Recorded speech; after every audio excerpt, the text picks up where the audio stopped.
Everybody, my name is Linda Spitzer-Gavatine. As someone whose major volunteer passions include both Hadassah and Covenant Place in the Merowitz Center, I'm honored to have been invited to introduce today's distinguished speaker, Professor Vernon Van Heerden, who will be talking with us from Jerusalem about lessons learned at Hadassah during COVID. Coincidentally to this program, last week I sat in a meeting with Mickey Schulman, who's a national board member of Hadassah, who's in charge of the campaign to update the round building on the Ein Kerem campus of Hadassah Hospital in Israel. They're expanding the building to add both width to each floor and 2 additional floors to update it with all sorts of additional technologies, biomedical hazard capabilities, etc. I'm going to show you a picture of when the building was built in 1961 and a rendering of what the building will look like when the remodeling will be complete. But what's relevant to our conversation today is that a full 5 floors of this building are being used to house COVID patients, a fact that when I learned that last week just astounded me as to the gravity of the problem there. Anyway, let me quickly share my screen and then we'll get on to Professor Van Heerden. Give me a second. All right, this is the picture of what the building looked like when it was built in 1961. And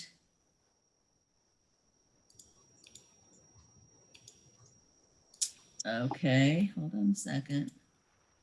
I'll try this again. Uh-oh.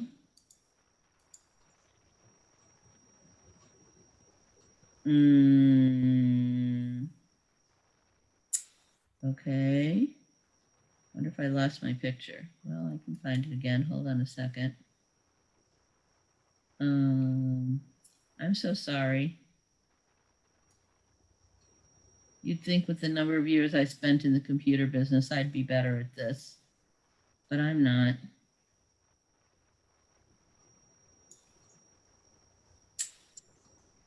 Well, I'll work on finding it. Let me go back to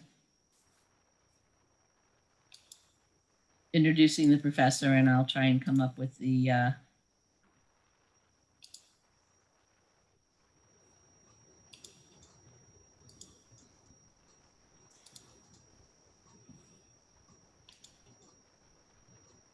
Am I still screened?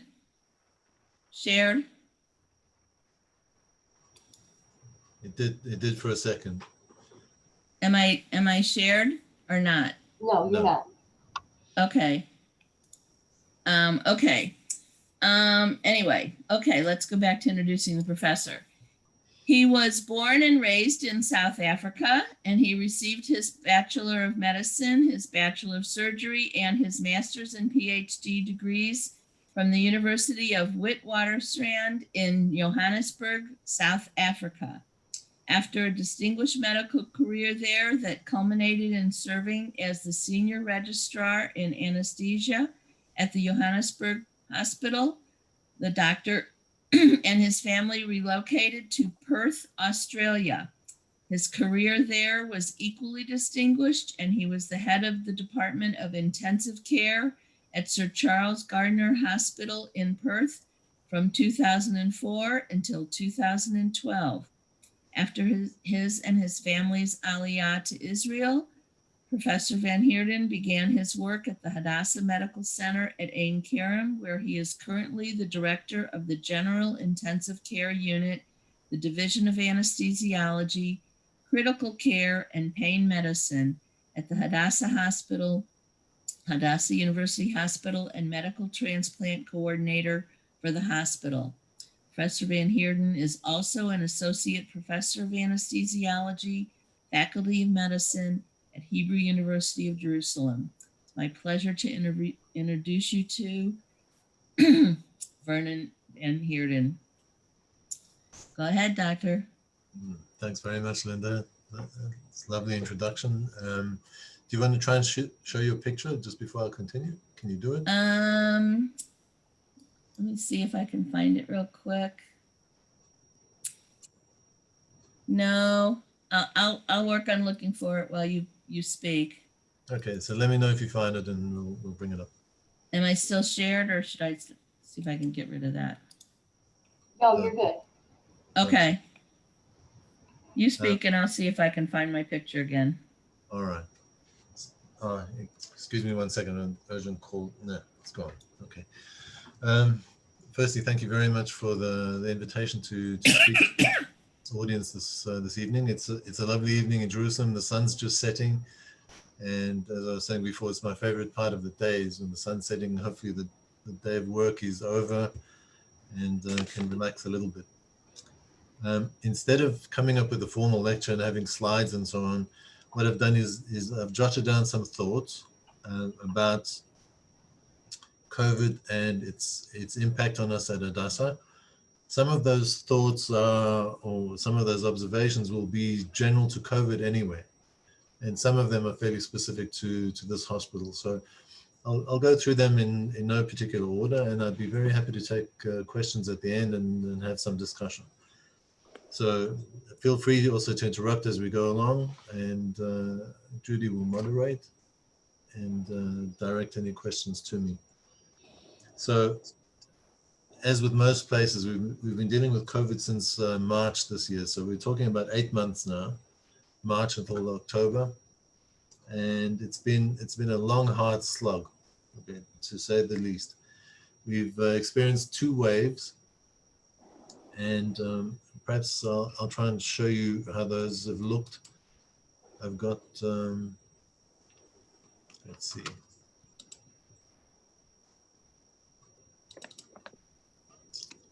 Okay. Can everyone see that? Can everyone see the shared screen? It's not yet. It's getting started, so give it a minute. Okay. There, we can see it now. Okay, perfect. So what I wanted to demonstrate here was 2 things. Firstly, the number of cases admitted to hospital during this time. This is for the whole country. Okay, you can see starting in March and to October. In March was the sort of first hit, so 131 cases in all the hospitals in Israel. April, we thought we were really suffering, and you can see 383 cases in hospital during that time. And then settled down in May, and we thought that was the worst of it, and we were all okay. Israel locked down early, and it locked down hard. And so the number of cases were not that high.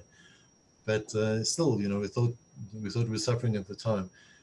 Then started opening up opening up the lockdown, and as you can see, the cases just grew. So June 102, July nearly 1,000, August 1,500, September nearly 3,000, and this is October, and we're only halfway through the month. Okay, so you can see the second wave was much worse than the first, and this has been a common experience in other countries as well, like which they're seeing in places like Belgium and the Czech Republic now.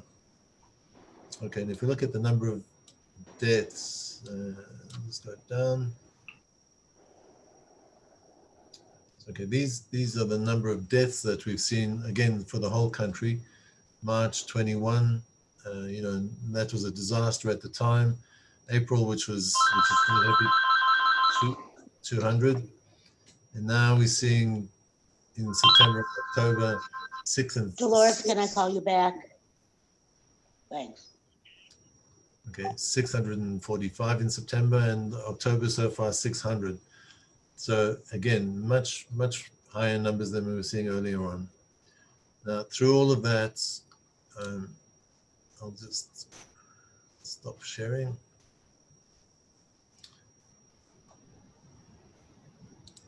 Okay, so through all of that, Hadassah has been the busiest COVID hospital in the country for a number of reasons that I'll get to. Excuse me, I need to take one call. I'll be 1 second.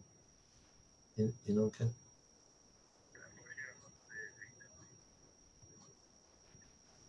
I need the Zoom. Okay, אם אנשים מארצות הברית, אני לא יכול, בעוד חצי שעה. Okay, תודה. Okay, I'm sorry about that. So Hadassah has been the busiest hospital for a number of reasons, which I'll come to in a moment. Okay, so in summary then, we've been going for 8 months. We've had 2 waves, the second wave much worse than the first. And I'd like to talk about how those waves have affected us. So the initial response as these cases started coming through the hospital was the uncertainty was the thing that caused the most anxiety. We had no idea how many cases there were going to be, when this was going to stop, and how we were going to cope. It's actually, I mean, I can't sort of convey exactly how frightening that is when you just don't know, if there's going to be a busload of patients arriving or there's going to be 1 or 2, and how you're going to manage them and where you're going to put them. So as Linda pointed out, okay, you're seeing someone shared screen there.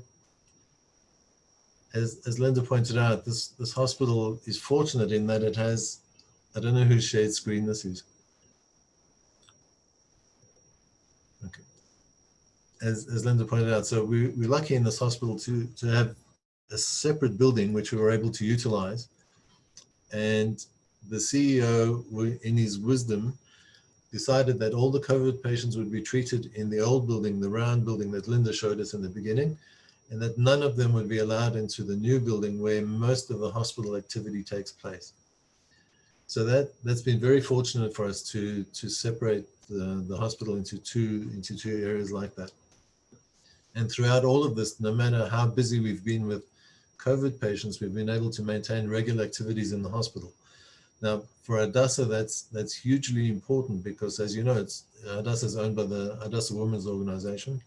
It's a private institution, although it provides service to all patients that come to the hospital, but it relies very much on the income that it makes, for instance, from providing surgical services and so on. So it's been important for us to be able to maintain those services during this period. Okay, so as I was saying about the anxiety, not knowing how we were going to deal with these patients and needing to keep the routine activities of the hospital going was not simple. But we used the old building and we had this actually superb management. Now, there's one thing that Israelis are very good at, and that's dealing with the crisis in front of them. Okay, so as the patient numbers grew, there were daily and sometimes twice daily management meetings about which ward to open next in order to accommodate the patients that were coming through. And these wards opened, if I can tell you, sometimes just in time to accept the next batch of patients. And as Linda mentioned, we ended up using 5 floors of that old building, opening new wards just in time to accept new patients. And then as the first wave dropped down, again, closing the wards in time and maintaining normal activity through all of that. Okay, so finding space was an issue, but not as big an issue as it was in some other hospitals because we used that old building, opening new wards as we needed them. One of the big anxieties in the first wave also, which has been less so in the second wave, was where the equipment would come from to deal with these patients. So, we all of us had a shock, I think, when we decided, okay, we needed another, say, 30 ventilators, and then called up the suppliers that we usually use and said, please send us 30 ventilators. And they said, okay, delivery time will be, January 2021. That's no good to anyone. We needed the ventilators right then, and we needed them, immediately, because these patients were coming through the door and we had no concept of how many of them would require mechanical ventilation and other support. So again, Israeli innovation was very good in this respect, in that the Mossad, the Secret Service, went to work around the world and found suppliers and chains of supply that we had no access to. And the equipment started arriving, and we didn't know how, but the Mossad went out and did it. For instance, testing kits, that, you know, being able to do tests is very important to track and trace patients. We ran out of those kits, and the Mossad went out and found them somewhere and brought them to Israel. So the equipment part of it was solved reasonably quickly. And one of the good things that happened throughout all of this process was that we ended up with equipment that we've been waiting sometimes years for, suddenly started arriving. The Ministry of Health provided the budget, the Secret Service went out and got it, and the stuff appeared in the hospital. So that was one of the good things. Also, you know, if I could describe for you, for instance, setting up a corona ward means that you have patients inside in isolation. You have staff inside in isolation wearing personal protective equipment, which is very hard to communicate from inside to outside through this barrier. So that just one example was how we would manage communication. And suddenly people from the army turned up and said, how, you know, what's your problem and how can we fix it?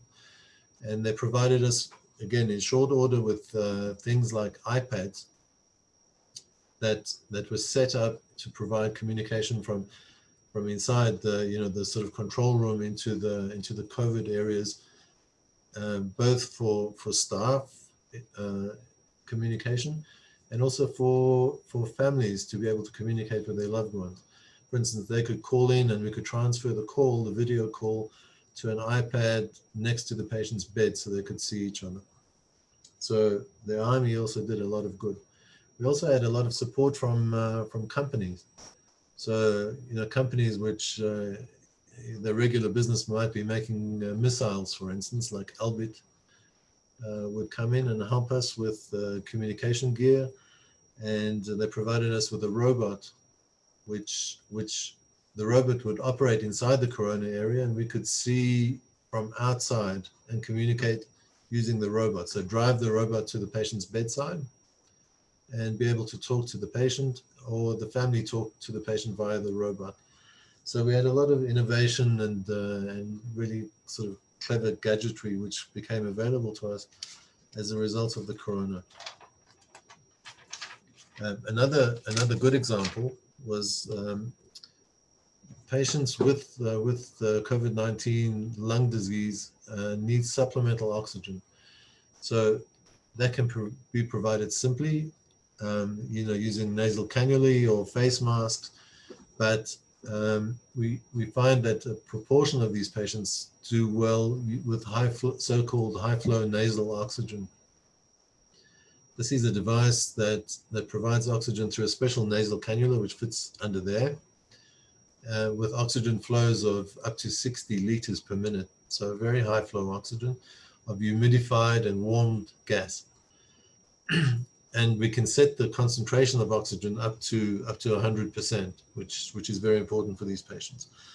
So there's a few suppliers of these devices around the world. And again, when we try to find suppliers for these devices, we couldn't find suppliers that could provide the equipment within a reasonable amount of time.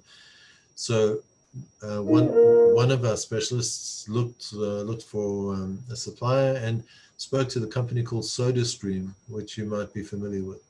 SodaStream is an Israeli company which is now owned by a parent company called PepsiCo, which I'm sure you know. And we went to SodaStream and said, look, and this is the need, and can you do anything about it? And they put their engineers to work, and pretty soon they came up with a prototype which provides high flow nasal oxygen.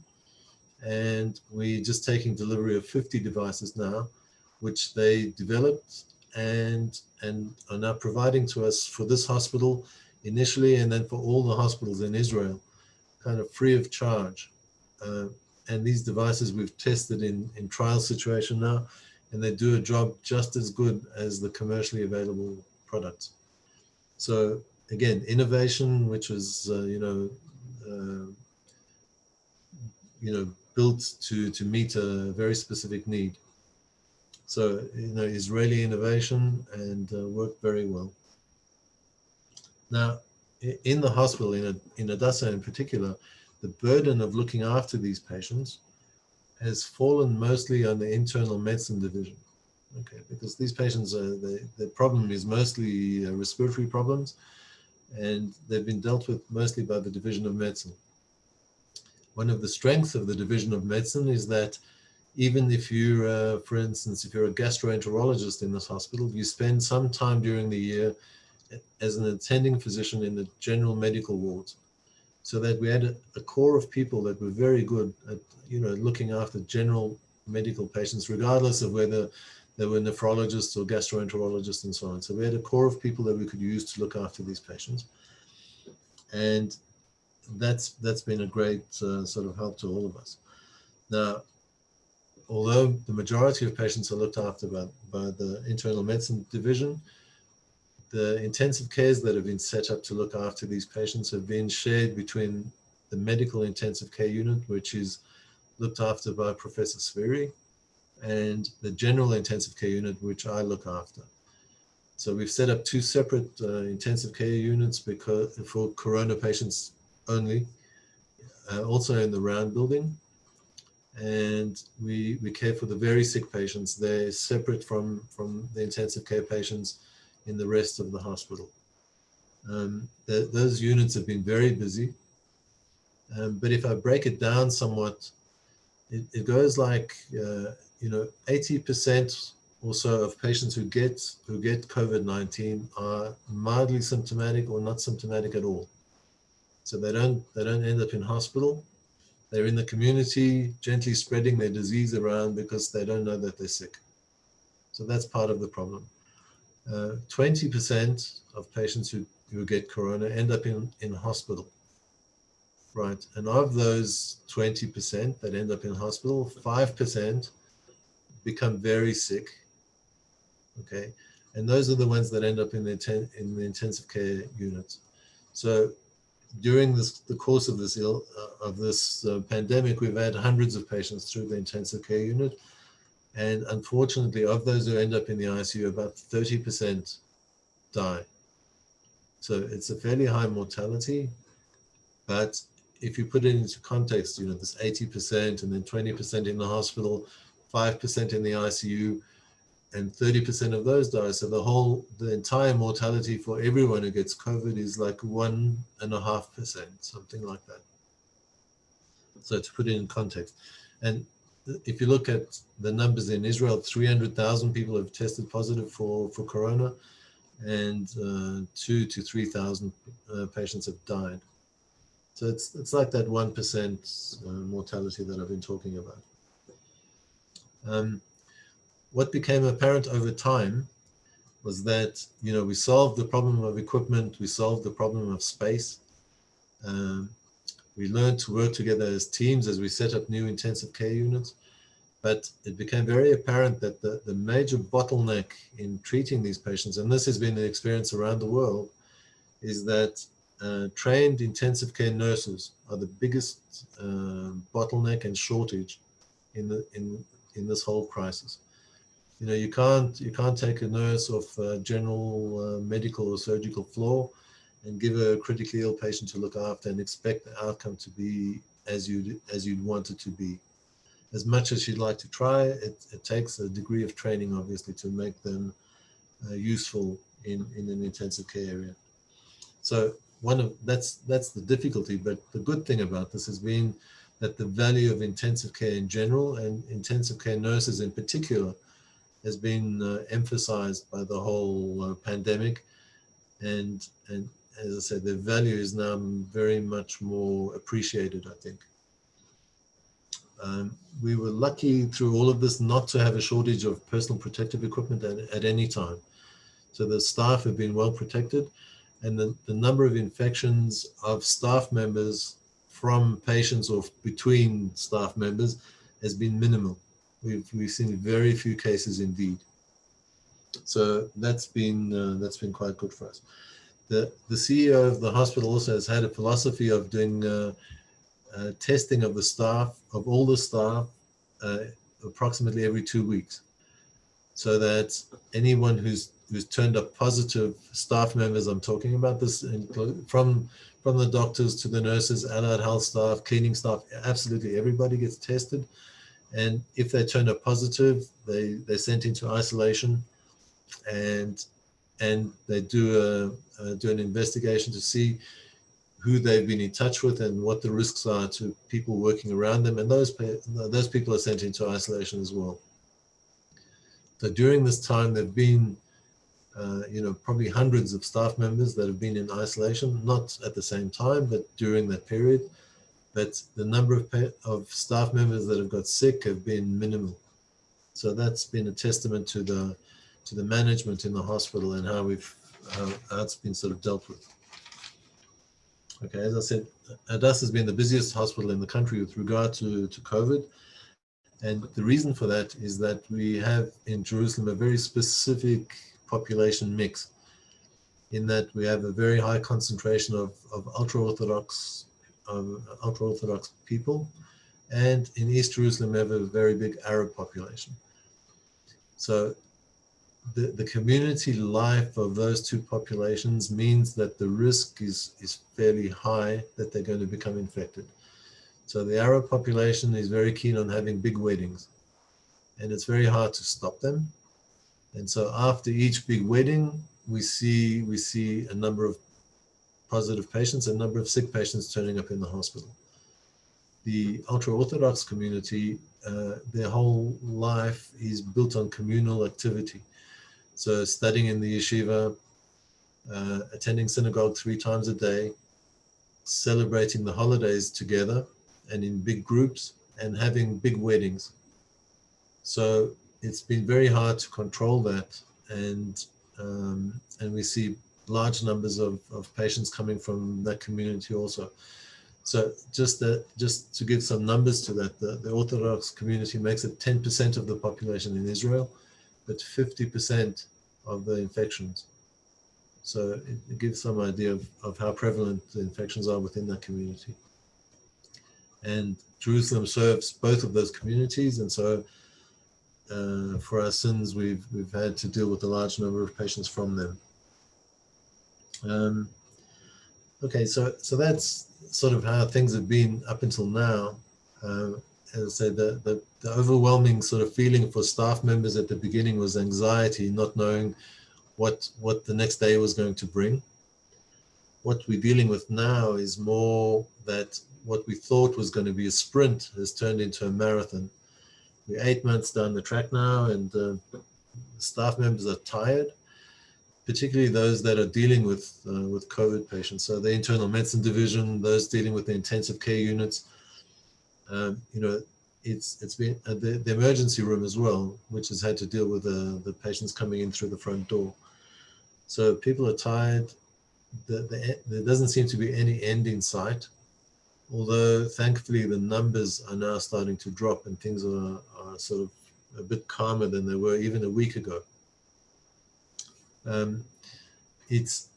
We've had to, while working, deal with the lockdown that's been in the country as well. So for instance, the schools have been closed.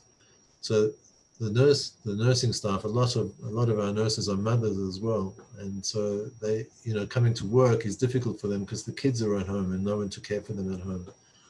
So that's been a big problem.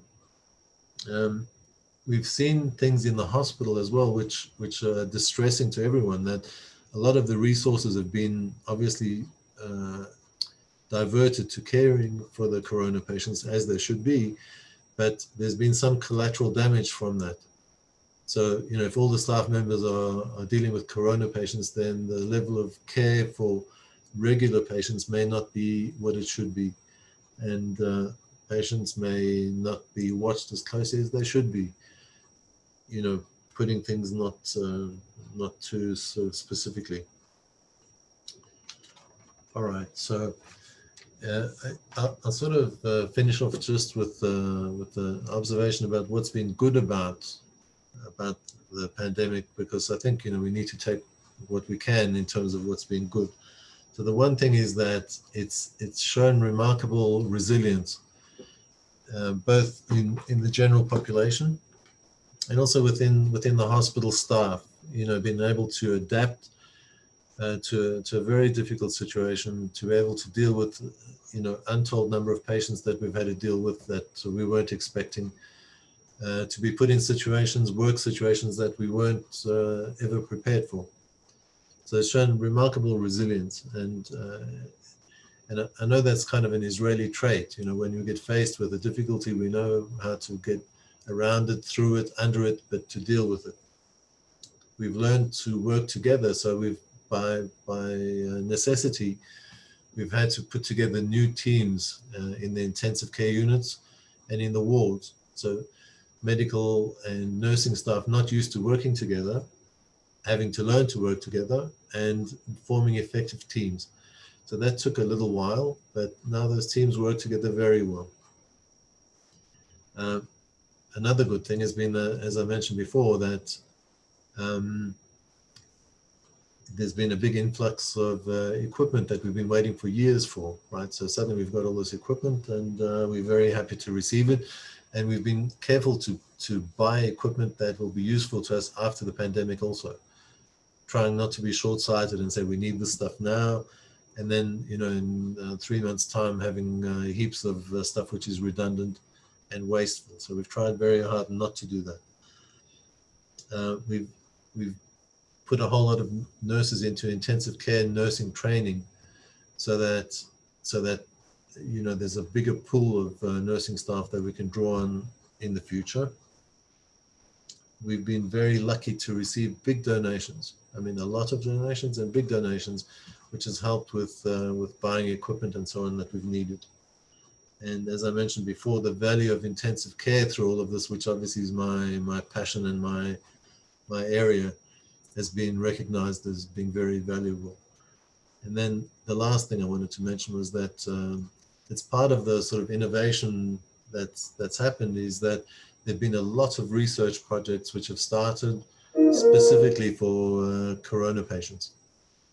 You know, everyone has a good idea, and we get calls from the community, you know, olive oil has this and this property, and we think it'll be good for corona patients. Do you want to try it?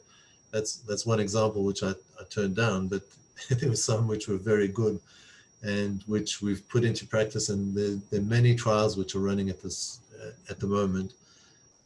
You know, some with quite good results and others with mixed results. So I'm sure that at the end of this, we'll have more information with regard to COVID patients and critically ill patients in general. All right, I'll stop there, and I'll be happy to take questions and can take it from there. I saw one question came up about mask wearing, whether it's compulsory or not, and I'm assuming you mean in the community. Mask wearing in the community is compulsory, and it's not a political issue like it is in other countries. People understand the need for it, and most people are compliant with it. Professor, I wanted to ask you, I've seen in some of the literature that there's research being done in Israel for a cure. In fact, some of it suggested in collaboration with Russia. And I wondered if this was happening at your hospital. Yeah, there's a vaccine which is being developed with mostly in Russia, the one I think that you're talking about. And Hadassah, I don't know if you're aware, has a branch in Moscow called Hadassah Skolkovo. And I think part of the trial is being done at that branch of Hadassah. I'm seeing a question about school-aged children. So the schools are still closed. The preschools have just opened, I think, today. So this is little kids, you know, up to before school age, up to the age of 6, are allowed to go to preschool, but the schools are still closed.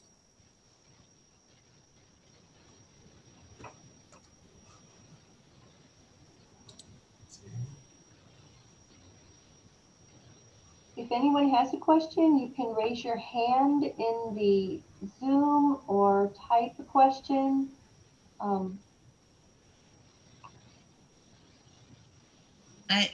I have my picture. I'm going to show it right now, and then we can come back to questions.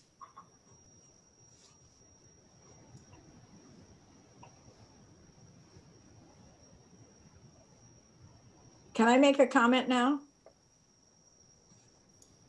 I'm happy to hear, Jan. Right. So I have family that lives in Israel, and what she has seen that the Israelis do not always wear the masks.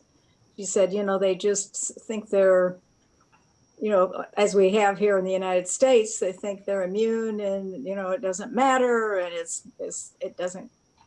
So she has seen that, when she goes to the grocery store or something, people don't, not all, as you said, they're supposed to, but they don't. Yeah, it depends a bit on which neighborhood you're talking about, Jan. Yeah, So, she lives in Ashkelon. yeah, so it as I said, really does depend a bit on the neighborhood. So you'll find again in some of the ultra orthodox areas that people are not wearing masks, and it's hard to enforce. But Okay. but if you go on a bus or if you're walking in the street, most people wear The masks. people wearing masks. Okay. Yeah. Yeah, and her daughter she did go back to school today, to Gone. Yeah, it's so for the little kids, they're going back. Right. So do you think where I am in Missouri, if the kids wear masks in school, do you think it's safe to go back to school? Do the thing with kids is that if they're carrying the virus, they're pretty much asymptomatic. So you just don't know who's carrying the virus or not. So, but I think if they're careful and they're, with the other things, so mask wearing is part of it, but social distancing, small groups, big distances between the kids, and that's hard to enforce with little kids. You can't tell kids you can't touch your friend, you can't be near your friend. That's really the problem. So it depends on the age. With the teenagers, it's easier to do that, I think. Miriam Kaplan made a comment about the problem was entitled Lessons Learned from COVID. If you could start from the beginning again, what would you do differently? Okay, so if I could bring up an example of the Czech Republic. Okay, they during their first wave, they all wore masks very, very carefully, and they had adverts. If I wear my mask, I'm protecting you, and if you wear your mask, you're protecting me. And they had very low numbers. And at the end of I think it was May, something like that, in Prague, on the Charles Bridge, they had a massive dinner, like a celebratory dinner, that they had so few cases and things are wonderful. And they all sat down to this dinner, thousands of people. There was a long table across the Charles Bridge. And they congratulated themselves and how wonderful it was. And now the infection rate in the Czech Republic during the second wave is the highest almost in the world. So I think the lesson to learn, if we had to do it again, was to be careful and not to be complacent during the opening up of the lockdown. That's the major lesson, I think. With regard to recovered patients interacting with current patients, this has been an innovation at Hadassah also, where because of the high infection rate in the ultra-Orthodox community, lots of recovered patients are also in that community, and they volunteered to help out in the wards. So it's very interesting to see these guys with big beards and long side locks with PPE on and helping out in the wards, helping the nurses turn the patients, feed the patients, doing sort of nursing support jobs. But they're pretty much protected from reinfection because of the previous infection. So it was very helpful to us. Can you hear me? Yeah. Okay. I have a question about what treatments you're using. There was a recent article in New England Journal of Medicine about remdesivir that said that it was helpful. Then the World Health Organization just came out and says it's not helpful, and there are other treatments as well. What are you doing at Hadassah? Okay, we like the rest of the world are learning as we're going along, and we have been using remdesivir up until now. Okay, that big World Health Organization trial that came out has given us pause for thought. Okay, so we're considering not using it anymore. In the beginning, the advice was not to use steroids. Okay, the strong advice was not to use steroids in these patients. And then the trial came out of the UK, which showed that steroids are good. So we do use steroids routinely. There was hydroxychloroquine, which was used in the beginning of the pandemic, which was said to be wonderful for sort of as a preventative thing, which now nobody uses, except maybe your president.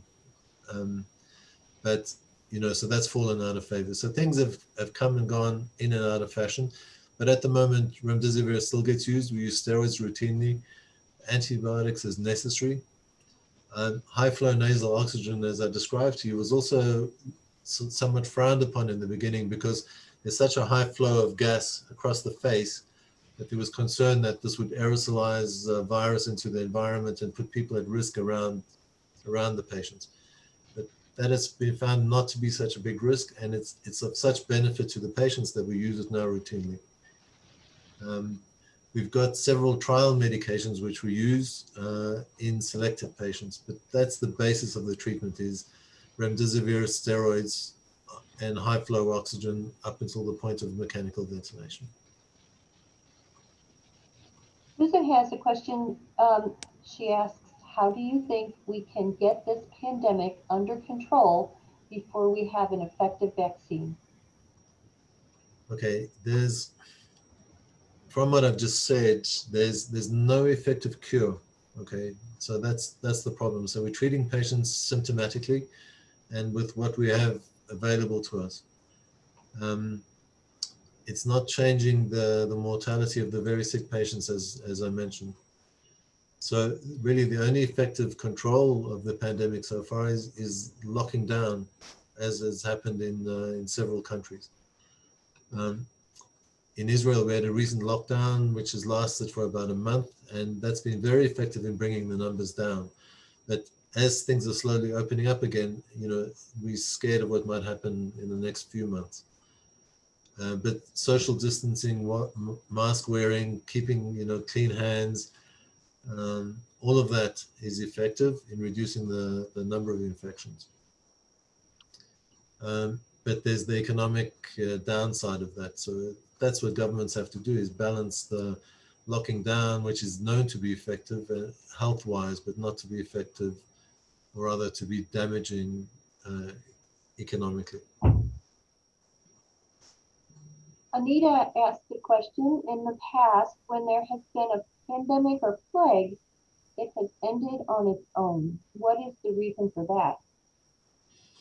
Okay, it's very interesting. You know, if you look back in history, there have been several pandemics, obviously through the ages, and pandemics end either when the plague or whatever it is has killed all the people that it's going to kill. Okay, and the rest of the population then becomes immune to it for whatever reason. So it's sort of natural selection. And you could argue that with this pandemic, we could be hard-hearted and let the same thing happen. Let people become, you know, mix and become infected as at will. The majority of people will develop immunity and be okay, and develop so-called herd immunity. And the risk or the price of that would be that all those at risk would die from the condition.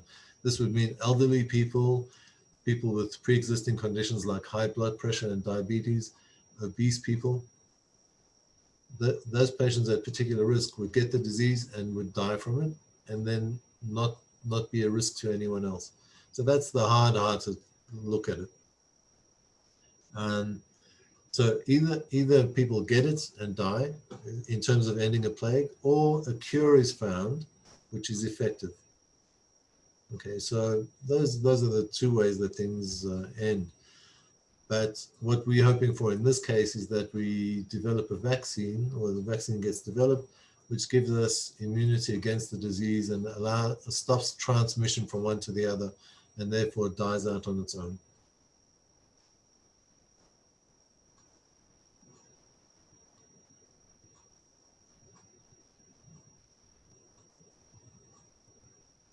Any other questions? I think Ms. Rowe has a question and she needs to unmute. No, still muted. Yeah, she's still muted. I can't unmute. There we Can you hear me now? yeah, there we Yes. go. Okay, why is it taking so long to get a vaccine? So you're dropping out those. Why is it getting so long to develop a vaccine? Yeah. Yeah, Okay, from what I understand, it's technically very difficult to develop something which produces enough antibodies in order to be protective and which doesn't harm the patient at the same time.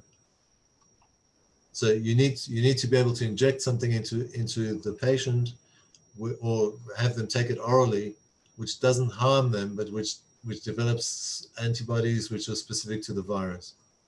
So it's not a simple process. And in fact, it's been accelerated in this process, although it's taking months and months, because they had a sort of stock vaccine, which was very similar to coronavirus, which they've used and developed, on the back of in order to make an effective vaccine. thank you. Do we have more questions? I see another question there from Steve. Will this virus mutate and start a new pandemic yearly like the flu? I sincerely hope not. It's been interesting in that the virus has been mutating all along throughout this pandemic, okay, with small mutations, so that if you look at the genetic code of the virus, you can tell which generation of the virus it is, which is very interesting. So you can tell that this is the virus that arrived from China, whereas this virus came via Italy. They can tell the life story of the virus by looking at its genetic code and telling where it is along the process that it's sort of mutated, which makes it very interesting. So, for instance, you can tell in a population which population got it from which area. That the first case in the UK, for instance, was from Italy and not from China. They can tell all of these things by the mutations. But I'm hoping that the mutations will not be so big that the virus becomes resistant to the vaccine later on. Did I hear you talk I'm about on. class? I'm on. I haven't unmuted. Okay, I see a question about are we concerned about twindemic, so COVID and flu. So what's been interesting about that is in the Southern Hemisphere, like in Australia, for instance, they haven't had much regular flu this season at all because of the mask wearing and the hand washing and the social distancing, all the things which put us at risk of regular flu every year. So they haven't seen a twindemic at all, which has been a blessing. And we're hoping for the same thing in Israel, this winter as it comes.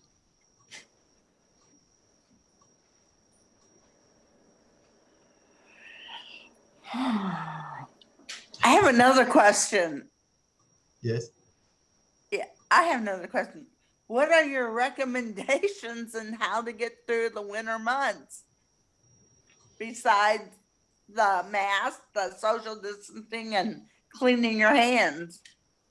I think all of those are important, and if and to be careful if one is of a certain age, to be careful of exposure to people that might put one at risk. Okay, so in Israel, be very careful about residents of care homes and so on, not having visits from their grandchildren. Being very careful about that, because it just puts you at risk. And although they miss the hugs and kisses, it really puts them at risk. Not having family gatherings where there's a mixture of generations with elderly people and young kids. You just have to be very careful about that exposure.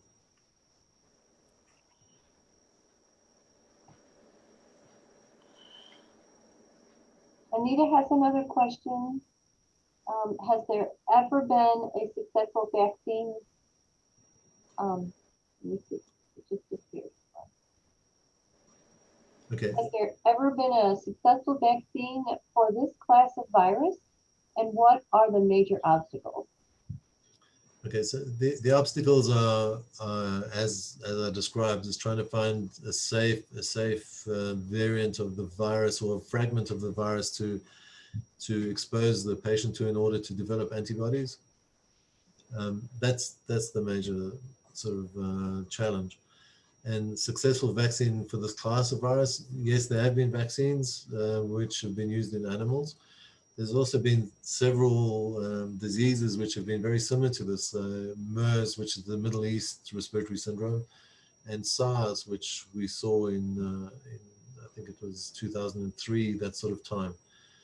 And vaccines are available for those, but it's taken a long time to develop them. And those conditions were not nearly as prevalent as we're seeing now with COVID-19.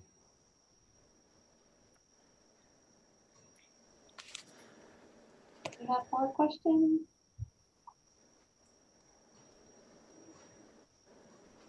Linda, did you want to go ahead and share your screen that you found?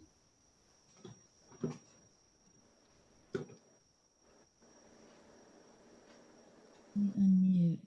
I did. I found my picture. Okay, this is the building, the way it's going to look when it's finished.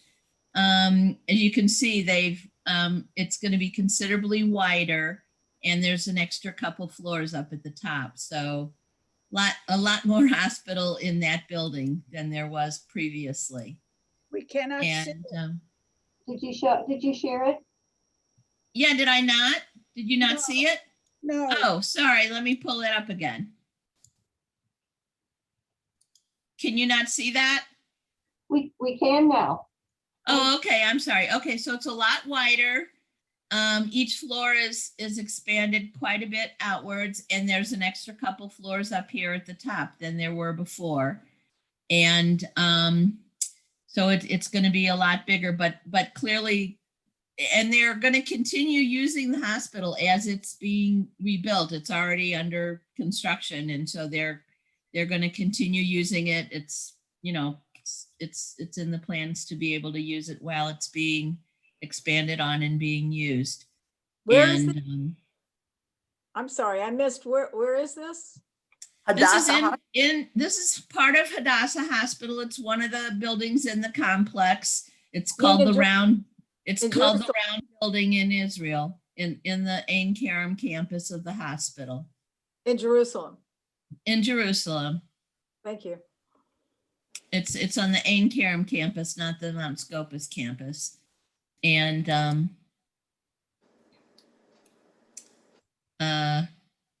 it's going to be, I'm not sure when the expected completion is. Marion, do you by any chance know?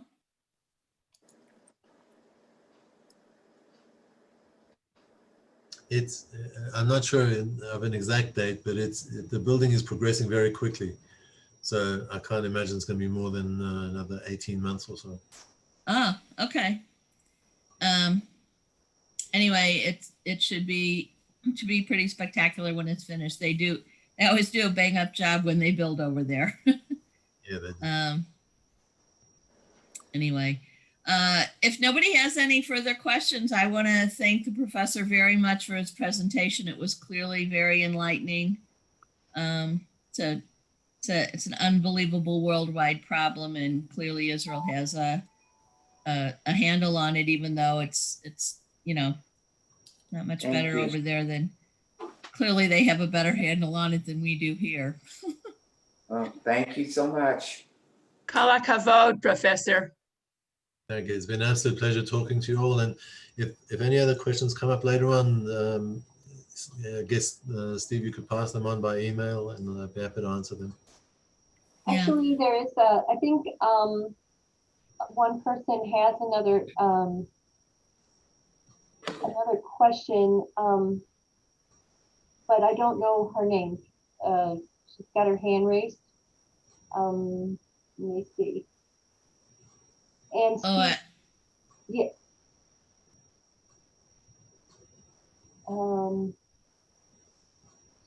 her picture's not on, but her hand is raised, so I'm not sure who she is.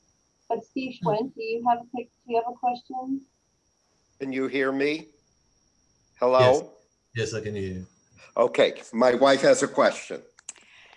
If you are worried about treatments, what would you suggest and what is available other than oxygen, cortisone, antibiotics, and remdesivir? Is there any, like a cocktail, an antibiotic cocktail or anything that would be good?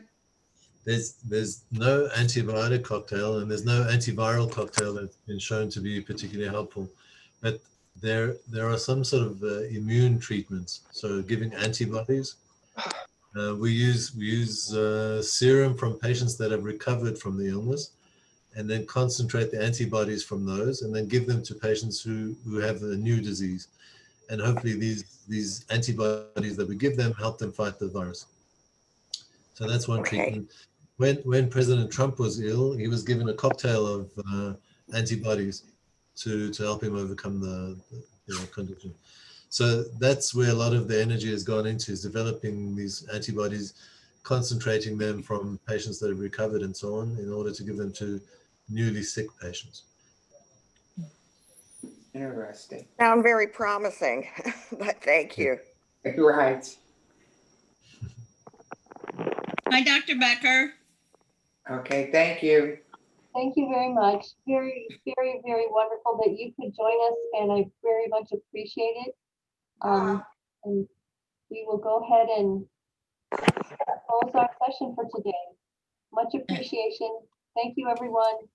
Bye. Thank you. Bye. Thank you, Vernon, for you. staying late to be with us. That's Yeah. okay. Thanks for having me. Okay, bye-bye. Be safe. Bye. Be safe. Be safe. Thanks. Everyone stay well.